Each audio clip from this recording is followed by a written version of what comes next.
negative force overcoming the positive.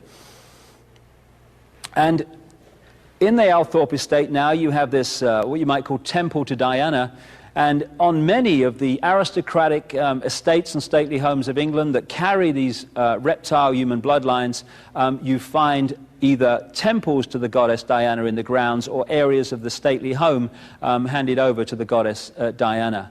So this lady was a great example of the way that people are not just assassinated, but are assassinated in a way that follows ancient ritual.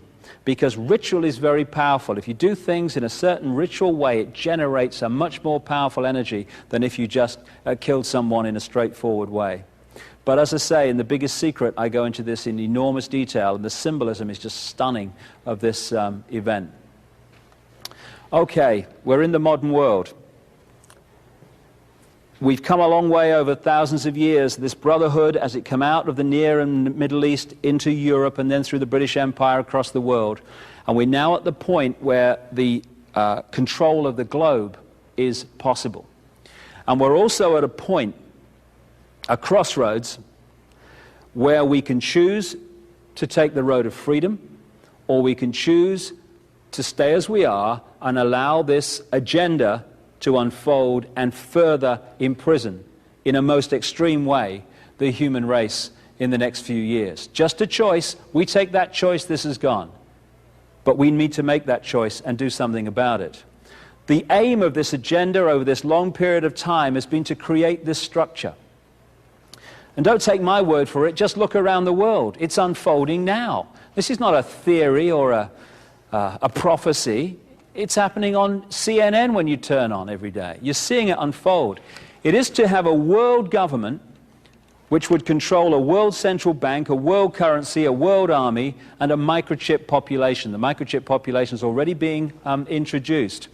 Under that structure of world government, the army, incidentally, the world army is designed to be NATO, gathering more and more countries and then becoming the world army by stealth. Under that world government is a European Union, which is now with a single bank and a single currency and very much in place. The American Union, the America's version of the European Union. The European Union came out of a free trade area called the Common Market, the EEC. The American Union is designed to evolve out of NAFTA, another free trade area, North American Free Trade Agreement. And in 1994, APEC, another free trade area, was created in the East and the Australia area, and that is designed to evolve into the Pacific Union. Under that is designed to come nation states and regions, and then the people, with no power whatsoever to control their own destiny, because the major decisions are made at these higher levels of power, particularly the world level. The microchip is being suggested all over the world. This is a guy at Reading University in England who was microchipped as part of a kind of experiment, but it's not really an experiment. All over the world in our lives now, that we're being prepared to take the microchip. People on one level think it's about electronic tagging and it's about knowing where people are, and that's okay, that's on one level of it. But it's more than that. The guy I talked about very early on in this video series, the guy with the patch on his chest who works for the CIA against his will, he was telling me, and other people have done too, what the microchip can really do. And if we allow ourselves to be microchipped on the basis of, oh, well, it's better than having credit cards and money, that's what the cashless society is about. It's about getting people to be microchipped. And we'll never lose our child again if we microchip them at birth. All this stuff's being suggested now.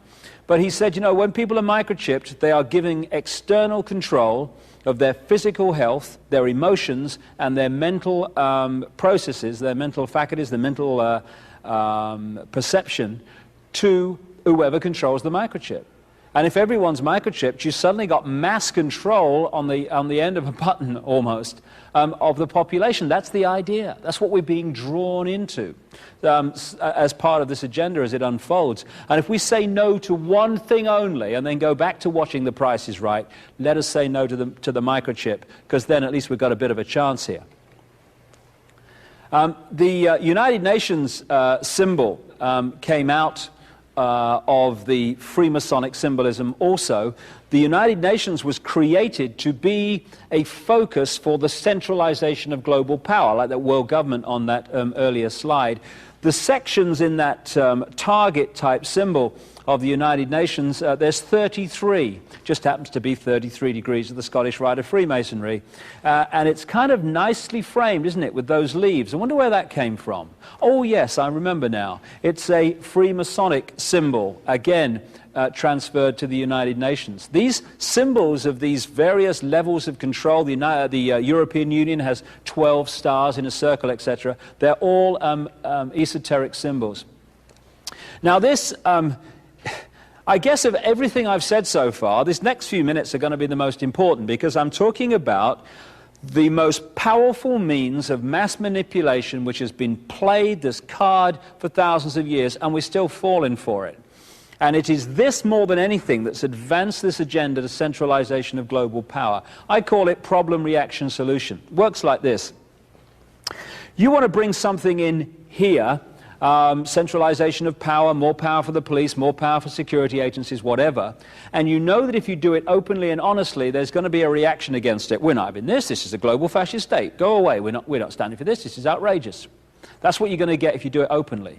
So you don't. What you do is you create a problem here. Could be society breaking down, so there is more crime, so people get in fear of being mugged and being burgled. Could be war, it could be a terrorist bomb, an economic collapse, whatever. And you create a problem, but you get someone else to be blamed for it. You get a Lee Harvey Oswald, you get these patsies, as they call them in America, who are blamed for events that they weren't involved in. You then get the people in general, by the way that you report your problem, to react by demanding you do something. This can't go on, do something. What are they going to do about it? And at that point, those who've covertly created the problem and got that reaction, something must be done, then openly offer the solutions to the problems they have themselves created. Problem, reaction, solution. Who benefited from the Oklahoma bomb? Not the people of Oklahoma, not the people who died and lost children and relatives in that bomb. One group of people and one group of people only benefited from Oklahoma. Anyone who wanted to centralize power even further in America. Because anti-terrorism bills went through Congress that took away basic freedoms from Americans purely and only because of that bomb. And as independent bomb experts and explosive experts have said, that fuel fertilizer device in the Ryder truck could not possibly have done that damage. It had to be done by high-tech devices on some of the pillars inside the building. So problem, reaction, solution is the classic means of advancing this agenda and getting the population to demand you do it, even though they don't know the agenda exists. And the Second World War, like the First World War, were global examples of this. As I've shown in my books like And the Truth Shall Set You Free and The Biggest Secret, come to that, the Second World War was the creation of a brotherhood, a global elite, that was funding all sides, that had control of the leaders of all sides, and just played them off against each other to create a war, a problem, which then had a solution. As again, myself and many other researchers have shown, Soviet communism was funded from Wall Street and London. The Nazis were funded from Wall Street and London, through the Bank of England and through the German subsidiaries of American and British multinational corporations, not least the Rockefeller Standard Oil. The front men of the war were Joseph Stalin in Russia, frontman for this brotherhood. You had Winston Churchill in England, whose image left us by conventional history is an absolute farce. This guy was a man of war, among many other things. In America, you had one of the classic frontmen of the 20th century for this brotherhood, Franklin Delano Roosevelt, comes from one of the elite aristocratic French bloodlines. In Germany, you had Adolf Hitler, who was put in there by a network of secret societies, the Thule Society, the Vril Society, the Edelweiss Society, that locked into this global brotherhood. And they were funded by American loans and in the way that I've just talked about. So you create two sides. Incidentally, again, sun cycles, numerology, certain years, certain things happen. You look at 1933. 1933, the number of things that happened in that year, that's when the pyramid and all-seeing eye went on the dollar bill. That's when Roosevelt stole the gold from the American people. That's when Hitler came to power. That's when Roosevelt came to power. No accident, all by design. And then you get two sides and you play them off against each other in a war. And from the war, at the end of the Second World War, in such a few years, the human race was mentally, physically, emotionally, and mentally wiped, exhausted. And in that mode, we are putty in the hands. What did people say? This can't go on. Something must be done. What are they going to do about it? What do they do about it? The United Nations, European Union, centralization of power, then we won't have another war. As I've shown in my books, documents exist that show that the Second World War was planned as the First World War was ending, probably before that. And if anyone thinks that it's not possible for a few to control the world, you're looking at it. How many people in Britain, America, Germany, Australia, South Africa, France, all these different countries, how many of those people wanted to go to war in the First World War? Hardly any of them. They want to be at home with their families, seeing their kids grow up. So why were they there? They were there because the pyramid structure and the hierarchy in this country persuaded its population they had to fight the people in this country. The little hierarchy in this country persuaded their population they had to fight this country, and these two hierarchies locked into one hierarchy, which was pulling strings of all sides. And there was a song in the 60s by a guy called Donovan, sang by a guy called Donovan, which went like this, which sums up where we're at with this. It went, he's 5'2" and he's 6'4". He fights with missiles and with spears. He's all of 31 and he's only 17.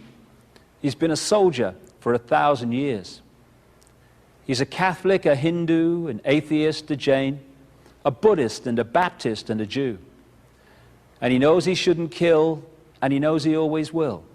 Killing for me, my friend, and me for you. And he's fighting for Canada, he's fighting for France, he's fighting for the USA. And he's fighting for the Russians, and he's fighting for Japan. And he thinks we'll put an end to war this way. And he's fighting for democracy, he's fighting for the Reds. He says it's for the peace of all. He's the one who must decide who's to live and who's to die, and he never sees the writing on the wall. But without him, how could Hitler have condemned him at Laval? Without him, Caesar would have stood alone. He's the one who gives his body as a weapon of the war, and without him, all this killing can't go on. He's the universal soldier, and he really is to blame. His orders come from far away no more. They come from here and there and you and me, and brothers and sisters, can't you see? This is not the way we put the end to war. And that sums up a very simple truth. When we stop playing the game, there is no game. The few can only control the world and manipulate wars if we fall for it, because we fight them and they start them. And when they've started them and we fought them, they recreate the world in the image that they want. So we went from global elite controlling both sides, conflict, United Nations, European Union, in both world wars. Power was in far fewer hands at the end of the war than it was at the start, and that was the reason for the war. Another problem, reaction, solution, which I'll talk briefly about, that is going to be played in the next few years, it would look like, maybe even sooner than that, is the idea there's some extraterrestrial invasion. These so-called flying saucers have been around for a long time. They're flown by humans. Been around for a long time. It's a very straightforward technology. But if you, going back to that knowledge, ignorance pyramid at the start, if you keep people in ignorance of what's possible, when they see things flying around that they don't believe humans can create, then they think extraterrestrial.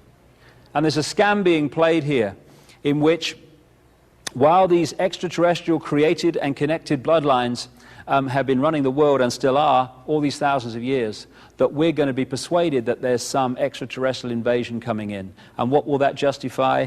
Centralization of global government, global army, and all these different things.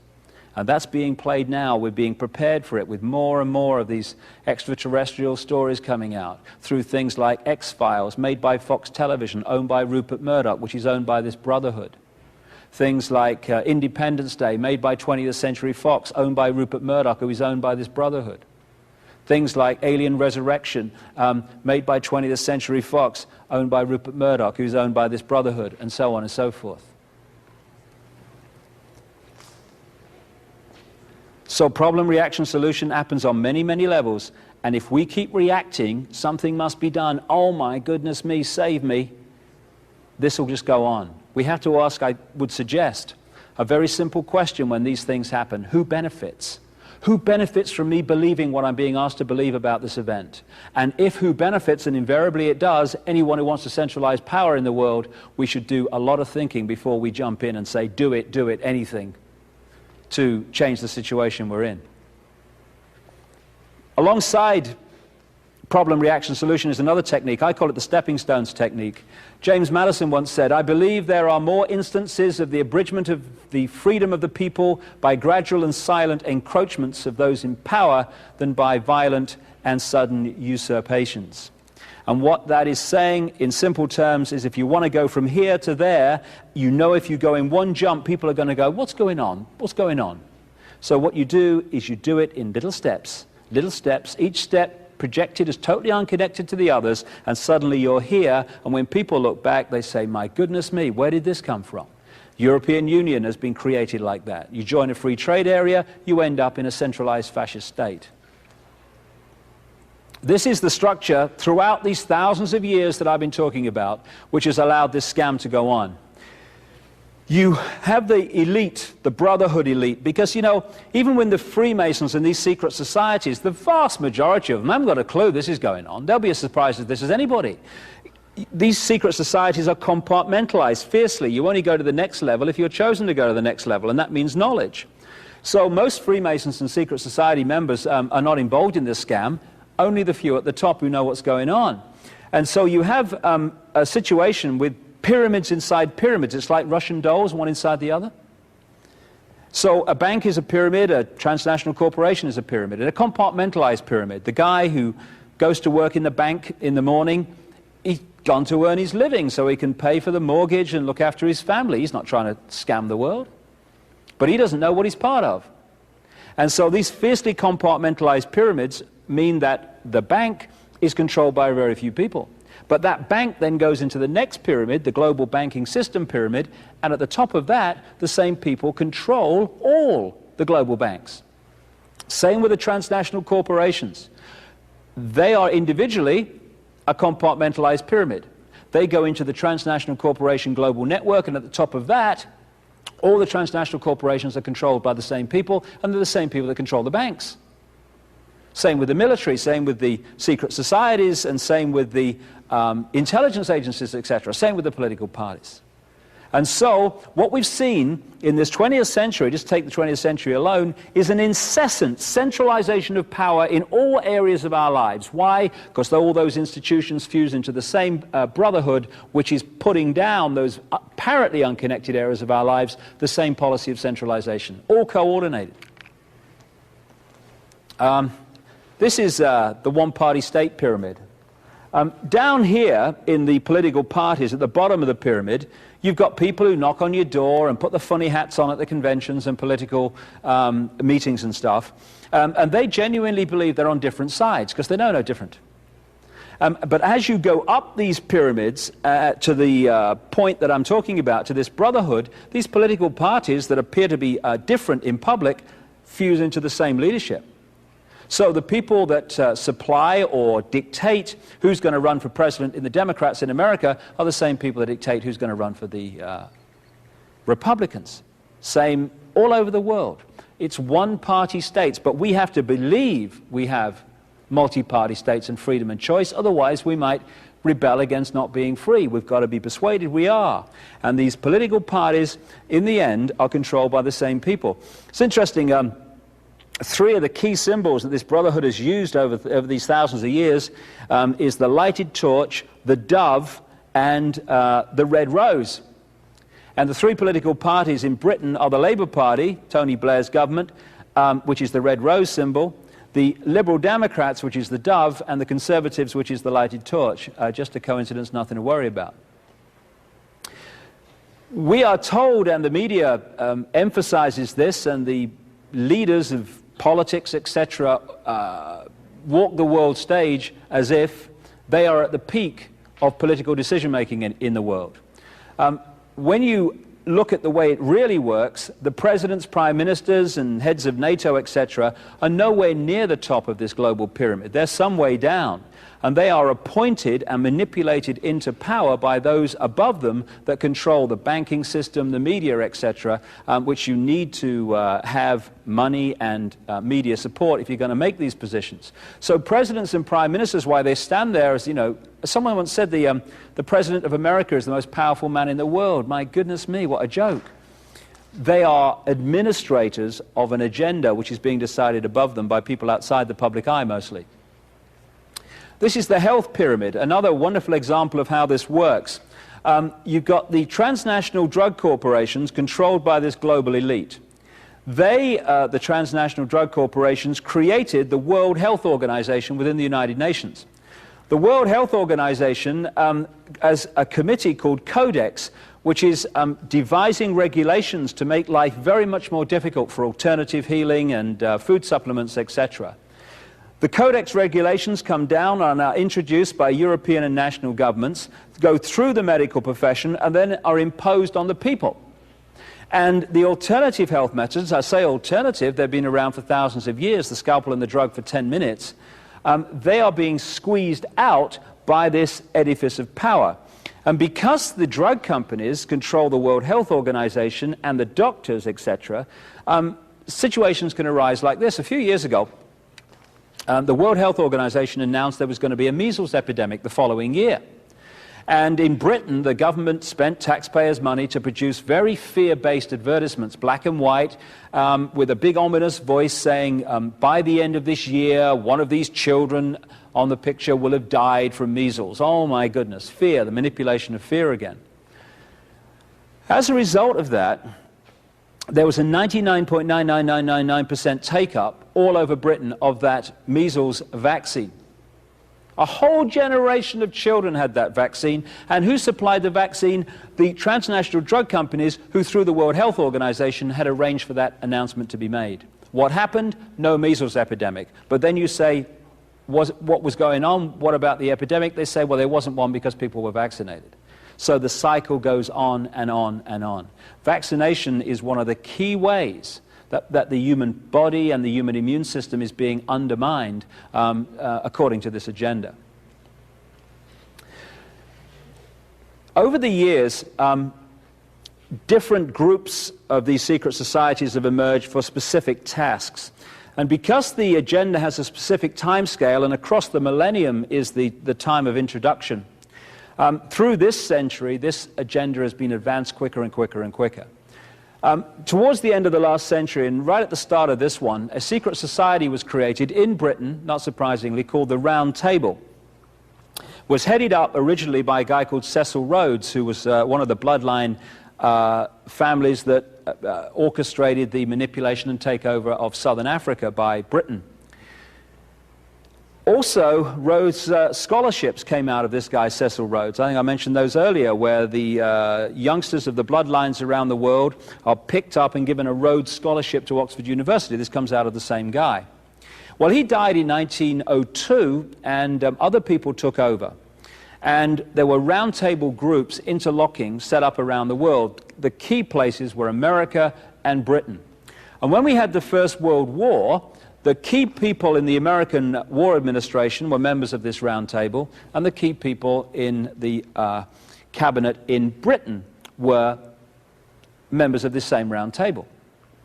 So they orchestrated the First World War, and afterwards, when they were deciding how the world would be redrawn as a result of the war, the very same members of the Round Table were appointed to the Versailles Peace Conference to decide how it would be set up and redrawn. Classic problem, reaction, solution. Create the problem, create the war, get the reaction, something must be done, and then offer the solution. At that Versailles Peace Conference, again in Paris, the cities and locations keep reoccurring, they had a meeting at the Hotel Majestic in Paris in 1919, these Round Table members, both sides of the Atlantic, and they started to orchestrate the creation of offshoot organizations around this central core that would push this agenda on through the 20th century. The first one created was the Royal Institute of International Affairs in 1920 in London, still going strong today, a major part of this network. In 1921, in America, came the Council on Foreign Relations, which is subordinate to the London Royal Institute of International Affairs. Since 1921, virtually every president and endless major positions in the administrations of both parties have been members of the Council on Foreign Relations. You cannot become an ambassador for the United States today without being a member of this private organization. In 1954 came the Bilderberg Group, set up at the Bilderberg Hotel in Oosterbeek, Holland. And this, like the Trilateral Commission that came in 1972-73, these organizations coordinate the same agenda between apparently unconnected areas of our lives. So, for instance, the people that attend and are members of these groups are the top people in the global military, global politics, global banking, global business, global media, etc. And so through these organizations, the same policy is coordinated. And I'll just give you one example of what I mean. The Bosnian War has been an example, magnificent example of all these elements that I'm talking about. First of all, it was problem, reaction, solution. You had the problem, the war, the reaction, something must be done, and the solution, a 60,000 strong world army under NATO control, which has advanced the agenda closer to the world army, which is the great goal of this agenda. People like Henry Kissinger, Kissinger Associates, and Lord Carrington, founding director of Kissinger Associates, were the key manipulators of the Bosnian War, among many others. So when you take that into account, and then you look at these organizations, and you look at the key peace negotiators in Bosnia, throughout that period of that war and conflict, some incredible coincidences start to unfold. When the war started, the European Union appointed the first peace negotiator, Lord Carrington. Lord Carrington, founding director of Kissinger Associates that orchestrated the war. Lord Carrington, chairman of the Bilderberg Group since 1991. President of the Royal Institute of International Affairs, Trilateral Commission member. When he failed to achieve peace in Bosnia and the war went on, along came another European Union peace negotiator, Lord David Owen, Bilderberg Group, Trilateral Commission, and he was replaced when the war went on by Carl Bildt, the Swedish Prime Minister, Bilderberg Group. Working with them through this same period were the United Nations appointed peace negotiators. The first one was Cyrus Vance, Bilderberg Group, Trilateral Commission, Council on Foreign Relations. He was replaced by a Norwegian, Thorvald Stoltenberg, Trilateral Commission, Bilderberg Group. The war went on, the horrors went on. The clamor, something must be done, got louder and louder, politically and in terms of the general public. It was time to play the sting. Onto the stage, first of all, came Jimmy Carter, an independent peace negotiator, former president. Jimmy Carter, first Trilateral Commission president of the United States, Council on Foreign Relations member. And then came the team that introduced the sting, the solution, the World Army. This was led by Richard Holbrooke, Bill Clinton's peace envoy. Richard Holbrooke, Bilderberg Group, Trilateral Commission, Council on Foreign Relations. He answered to the Secretary of State at the time in America, Warren Christopher, Trilateral Commission, Council on Foreign Relations, who worked with William Perry, the Defense Secretary at the time, Bilderberg Group, and they answered to the President, Bill Clinton, Bilderberg Group, Trilateral Commission, Council on Foreign Relations. who answered to the unelected David Rockefeller and Henry Kissinger, leading executives of the Bilderberg Group Trilateral Commission Council on Foreign Relations. The first head of the World Army appointed in Bosnia was Admiral Leighton Smith, Council on Foreign Relations. And the ambassador in the former Yugoslavia through this period was Warren Zimmerman, Council on Foreign Relations. Just a coincidence, nothing to worry about. But unless you do this research, you think all these people are independent, when actually they're all connected. This roundtable network also accounts for the coordination of the media, because if you look at the 3 television networks in America, NBC, ABC, CBS, if you look at the Los Angeles Times, the New York Times, the Washington Post, the Wall Street Journal, etc., all over the world, you're looking at the people who control those organizations being members of this same roundtable network. Washington Post, Katharine Graham, Bilderberg Group, Trilateral Commission Council on Foreign Relations, and so it goes on. So you have a coordinated policy, a coordinated agenda through all these different areas of our lives, including the media, which controls how that agenda and those events that you're creating are actually reported to the people. Complete stitch-up, but it doesn't have to be. It depends on us giving